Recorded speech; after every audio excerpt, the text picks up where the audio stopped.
Sobrang komportableng umupo dito sa loob, plus makikita mo yung kanilang mga collection, yung merch nila, pwede niyong i-purchase yung mga items na 'to guys. Yung kanilang cup, blue cup, meron din silang green, ang cute, 'di ba? So, para ka lang nasa library tapos ang ganda, white lang yung background niya, very minimalist. So, dito sa loob makikita nyo, simple lang siya. As in, maliit lang yung place, cutesy type lang, pero matutuwa kayo, very relaxing, and yung ambience talaga nakaka-good vibes.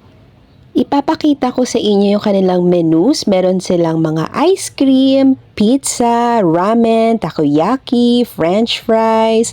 So, yung in-order po namin is takoyaki tsaka pizza. Tapos ito yung kanilang mga menus ng kanilang milk tea, may classic, may coffee.